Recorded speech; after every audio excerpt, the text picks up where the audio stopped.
on the ground as one of the humble investigators of this look forward to the Quadcom investigation. I just want to update you also, haba pong nag-iimbestiga kami, padami ang witnesses. So, we already reached a consensus that we have to continue our investigation. We already ended Quadcom Season 1. Parang Netflix lang.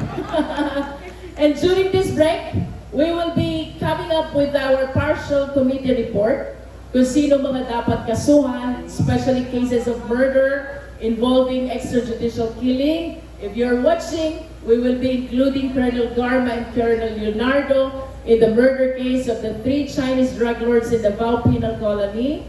And we will also be including them for the murder of PCSO Board Secretary Wesley Barayuga, no? About the legislation, because that is the very reason why we are conducting investigation. Please expect that we will be amending the rules on late registration of birth. Inabuso ni Alice Goo. She was able to come up with a fake birth certificate, kaya nakatakbo siya na Mayor of Banban, making it appear that she is a Filipino citizen when in fact she is not, because she's a Chinese national. Second, we will be amending the visa or immigration law sapagkat naabuso po ito ng maraming Chinese nationals. Nakakuha ng working visa when they do not possess the necessary qualifications to have this working visa.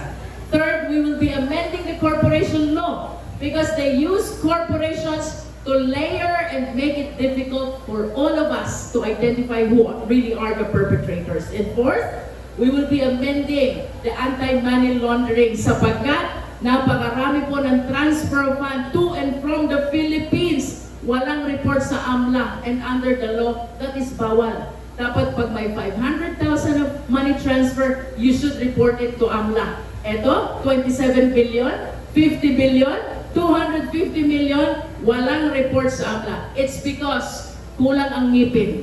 We need to strengthen the provisions of the anti-money laundering law. So this is the update from Quadcom, and 2 to 3 weeks from today, we will be resuming. Itutuloy ang investigation, and that will be Quadcom Season 2. Ayan, that ends our interview for our Congresswoman.